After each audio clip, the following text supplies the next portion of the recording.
So we came from the bar screen building, which was fabulous. And now we're here at the Clarify. In between this process, there's another building that everything goes through where you get things like eggshells, coffee grinds, another part of the process. And now we're here at the Clarifier. What happens here? So this is a primary clarifier. This is where we remove most of the organic and inorganic material. And in here we actually add ferric chloride and polymer to help some of these materials stick together. And on the bottom, what you don't see, because everything is covered here, is giant squeegee arms that rotate around, and it scoops up all the sludge that settles on the bottom. Mm-hmm. And then we send the sludge to the digesters for further processing. Now, I also see there's some of those white tubes that you were talking about, which help control odor here too. Yes. Always a part of that, being the responsible neighbor. That's right. Controlling those odors. And I've noticed you've got a nice little hatch down here too. And if I just open that up, it'll be fine, right? No!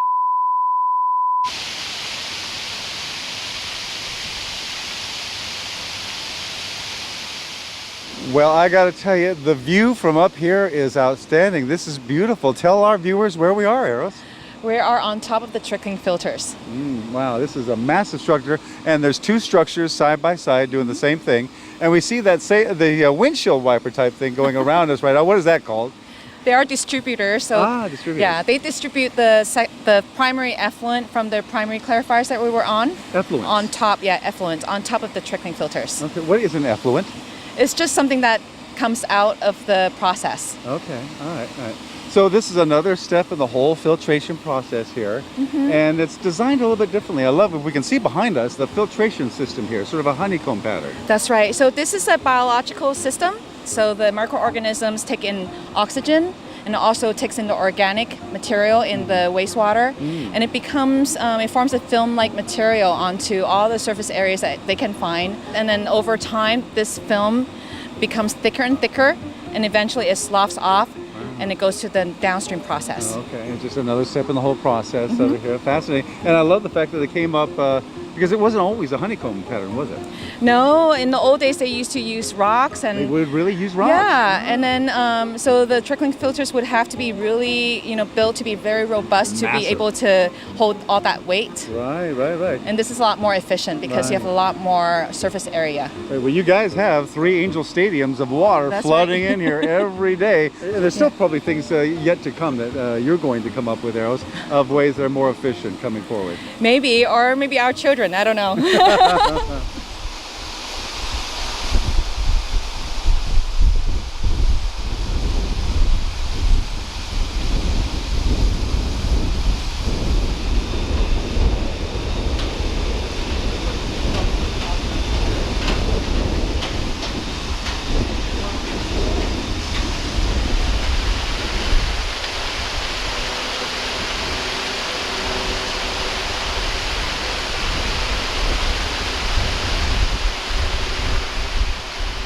All right, Eros, so we just left the trickling filter over here, and now where are we right now?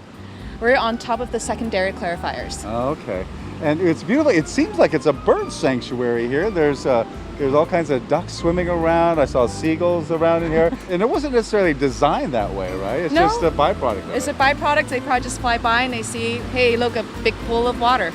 Why not just stay here? All right, so what exactly is going on with this? This is the final stage of the process, right? That's right. So after the trickling filters, the sludge here is settled down. Because of this giant pond, the velocity of water is just so slow, so it settles on the bottom. And you can see there's some squeegee arms that I talked about before. We have the same thing here.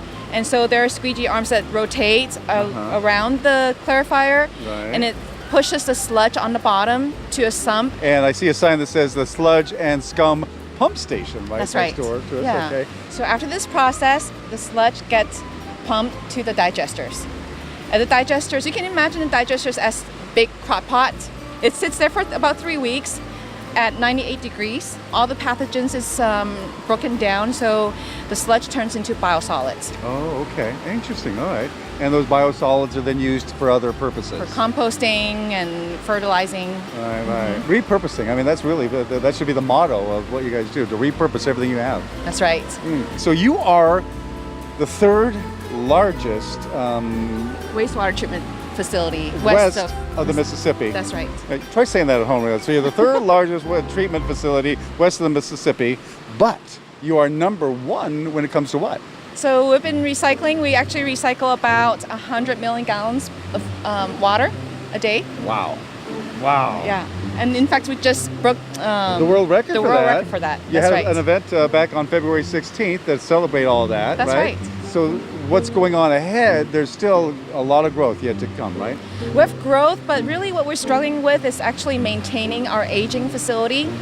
We're over 60 years old, so there's a lot of pipes and equipment and structures that are really aging, and so we would need to make sure that everything is functioning and everything is really reliable. Right. So we can continue to treat the wastewater that comes in.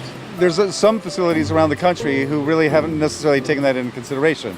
And now they're paying the price because there's been exorbitant rate increases for people who have to pay for that. You got to pay for that. But what you guys have done, you put that in the planning process from the get-go.